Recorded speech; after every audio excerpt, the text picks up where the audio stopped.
समाज में कोविड-19 के बढ़ते प्रभाव को साफ देखा जा सकता है।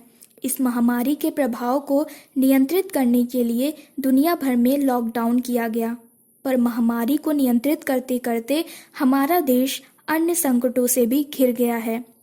देश भर में हुए लॉकडाउन से लाखों लोग बेरोजगार हो रहे हैं। कई स्टूडेंट शिक्षा से वंचित रह गए तो हजारों लोग भूख और प्यास से मर गए।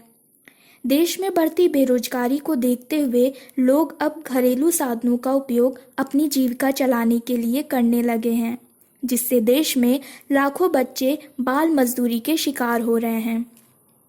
महामारी के कारण देश में हुए स्वास्थ्य संकट, आर्थिक और श्रम बाजार पर बहुत बुरा प्रभाव पड़ा है। इसके अलावा देश में बाल श्रमिकों की बढ़ती संख्या पर एक और मुद्दा है जो गंभीर ध्यान आकर्षित करती है। पहले से ही दुनिया भर में 152 मिलियन बाल मजदूर हैं। सभी व्यवसायों में 14 वर्ष से कम उम्र के आयु के बच्चों के जुड़ने पर निषेध के बावजूद भारत में केवल 5 से 14 वर्ष के आयु के 10.1 मिलियन बच्चे श्रमिक हैं। पूरी दुनिया में कोविड-19 की वजह से रोजगार की मात्रा और गुणवत्ता तेजी से बिगड़ रही है। बाद के आर्थिक झटके से बेरोजगारी में अत्यधिक वृद्धि हुई है। नौकरियों की संख्या के अलावा वेतन, सामाजिक और सुरक्षा आदि पर भी इसका भयानक प्रभाव देखने को मिलेगा। इसका प्रभाव अनौपचारिक क्षेत्र यानी कि इनफॉर्मल सेक्टर के श्रमिकों पर होगा, जिनमें सेल्फ एम्प्लॉयड, कैजुअल और गिग वर्कर्स और माइग्रेंट वर्कर्स शामिल हैं, जो लेबर मार्केट के परिणामों से अधिक असुरक्षित हैं। भारत का लगभग 90% कार्यबल अनौपचारिक यानी कि इनफॉर्मल सेक्टर में काम करता है। Centre for monitoring Indian economies weekly tracker survey के अनुसार कोविड-19 के प्रभाव ने पहले ही शहरी बेरोजगारी दर को 30.9% बढ़ा दिया है। अनुमान बताते हैं कि भारत में लगभग 400 मिलियन अनौपचारिक वर्कर्स को निकट भविष्य में लंबे समय तक अपनी आजीविका की स्थिति वापस नहीं मिल सकती है। वित्तीय असफलताओं का सामना करने के लिए पर्याप्त क्रेडिट या बचत के बिना और पर्याप्त सरकारी समर्थन के बिना इन परिवारों को जीवित रहने में सहायता के लिए अपने बच्चों को काम पर लगाने के अलावा कोई अन्य विकल्प नहीं है। वर्तमान में काम करने वाले बच्चे संकट के अधिक सामने आते हैं। कानूनी रूप से कामकाजी बच्चे जो 15 से 18 वर्ष की आयु के हैं के लिए भी स्थिति भयावह होगी। बाल श्रम संशोधन अधिनियम 2016 जो खतरनाक व्यवसायों और प्रक्रियाओं में किशोर बच्चों की इंगेजमेंट पर प्रतिबंध लगाता है, को खतरनाक माना जाने वाले सूची व्यवसायों को 83 से 3 से हटा दिया गया है।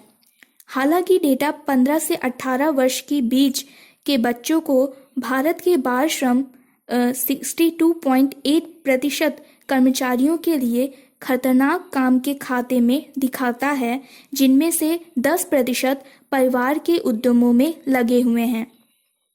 कोविड-19 महामारी के दौरान कम उत्पादन के कारण हाल ही में कई राज्य सरकारें सीमित कार्यबल के साथ प्रतिदिन अधिकतम 8 घंटे से 12 घंटे तक कारखानों में काम के घंटे बढ़ाने की प्रक्रिया में हैं। किशोर बाल श्रमिकों के संदर्भ में देखा गया कि ऐसा प्रावधान कम मजदूरी पर अधिक होगा, क्योंकि बच्चे सबसे सस्ती श्रम शक्ति हैं। बाल श्रम के कारण मृत्यु दर भी बढ़ी है। मंगलवार शाम तक कोविड-19 महामारी 185 देशों में 25 लाख से अधिक लोगों को संक्रमित कर चुकी है, जिसके परिणाम स्वरूप 1.7 मिलियन से अधिक लोग मारे गए हैं। भारत में लगभग 19,000 कोविड-19 मामलों की पहचान की गई है। यह अनिवार्य रूप से एक या दोनों माता पिता या अन्य देखभालकर्ताओं के बिना कई बच्चों को छोड़ देगा। अनाथ बच्चे विशेष रूप से तस्करी और अन्य शोषण जैसे सब जबरन भीख मांगना या बाल श्रम के प्रति संवेदनशील होते हैं। कुछ परिवारों में तो ऐसा देखा गया है कि अपने छोटे भाई बहनों की स्कूली शिक्षा की सुविधा उपलब्ध करने के लिए बड़े बच्चे अपनी स्कूल शिक्षा छोड़कर मजदूरी कर रहे हैं। Most of the children who are working today in child labor belong to low caste in Indian caste-ridden society. So that socio-cultural factor is a major factor. Most of them are belonging to untouchable, the traditional untouchable caste and tribals and minority communities. So that's one very, very strong factor. The number of children are forced to leave the villages, or sometimes the labor recruiters go in search of cheap labor and they look for those areas which are poverty stick areas, those areas which have floods, the areas which have drought, so drought hit areas, natural disasters definitely. So it's a combination of several factors, and of course these people who are being trafficked are the poor people. And beside poverty, the illiteracy and ignorance of the parents and community is also a major factor. People who are स्कूलों के बंद होने से बाल श्रम बढ़ने की संभावना है।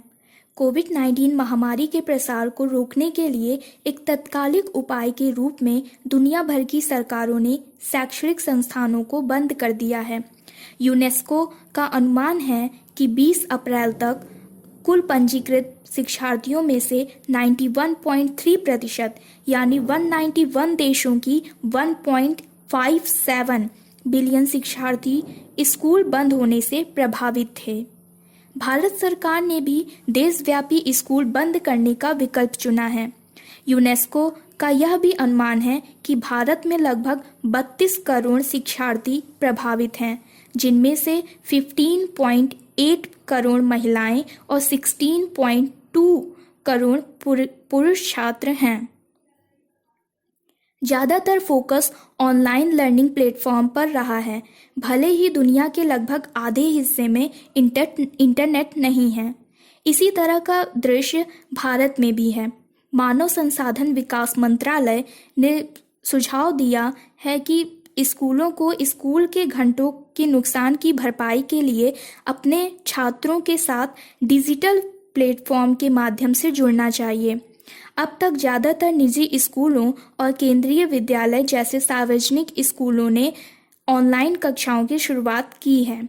हालांकि अधिकांश सरकारी स्कूल या तो इन प्लेटफॉर्मों का उपयोग करने के लिए स्थापित नहीं है या ऑनलाइन शिक्षण प्रदान करने के लिए उनके पास अभी तकनीकी और उपकरण नहीं हैं। इसके अलावा अधिकांश छात्रों के पास इंटरनेट, स्मार्टफोन या कंप्यूटर तक पहुंच नहीं है। इसलिए बड़ी संख्या में पब्लिक स्कूलों में पढ़ने वाले बच्चे ऑनलाइन शिक्षा से दूर रहते हैं। देश भर में लॉकडाउन करने से उन बच्चों पर प्रतिकूल प्रभाव पड़ेगा जो पहले से ही शिक्षा की सुविधाओं को प्राप्त करने में बाधाओं का अनुभव करते हैं या जो बहिष्कृत के उच्च जोखिम में हैं।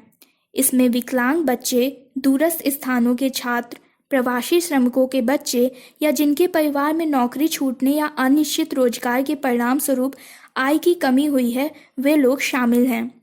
इनमें से कई स्कूली बच्चों के बाल श्रम में शामिल होने की संभावना है। इससे बचने का रास्ता क्या है? कोविड-19 महामारी का शिकार होने वाले लाखों बच्चों को राज्यों की सरकारों द्वारा तथा विभिन्न समुदायों द्वारा तत्काल ध्यान देने की आवश्यकता है। शुरुआती बिंदु माता पिता होने चाहिए।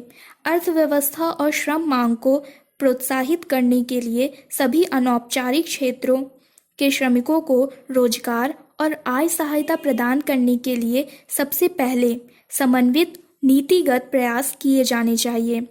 ये उपाय उद्यमों और श्रमिकों को तत्काल रोजगार और आय अर्जित करने में मदद करेगा और कार्य बल में प्रवेश करने के लिए बच्चों की संभावना कम कर देगा।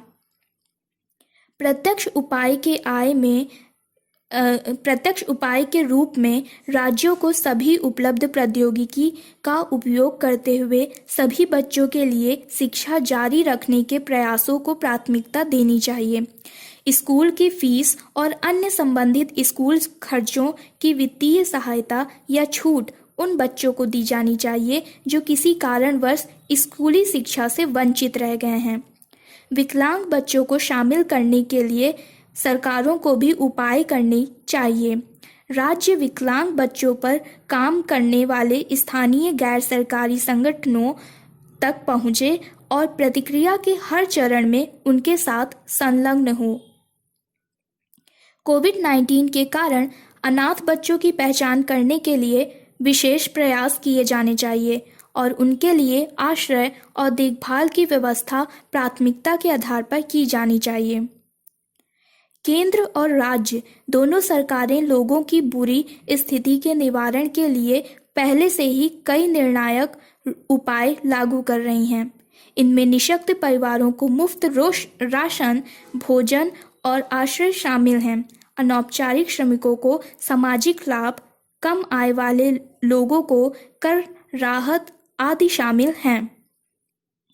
राज्य सभी स्कूली बच्चों के लिए दूरस्थ शिक्षा, भोजन वितरण पर भी काम कर रहे हैं। उदाहरण के लिए केरल और दिल्ली सरकार अपनी स्कूली बच्चों के लिए मिड डे मील के हिस्से के रूप में भोजन की पैकेट वितरित कर रहे हैं। पश्चिम बंगाल और आंध्र प्रदेश बच्चों को सूखा राशन प्रदान कर रहे हैं।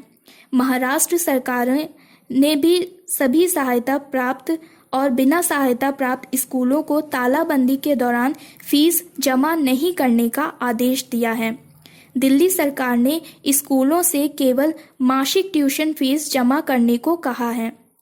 इन उपायों से कोविड-19 महामारी से उत्पन्न होने वाली समस्याओं को कुछ हद तक नियंत्रित किया जा सकता है और इससे बच्चों के जीवन को प्रत्यक्ष या अप्रत्यक्ष रूप से कुछ हद तक आसानी होगी। हालांकि यह स्पष्ट है कि बच्चों को बाल श्रम में शामिल होने से रोकने के लिए और अधिक प्रयास किए जाने की आवश्यकता है।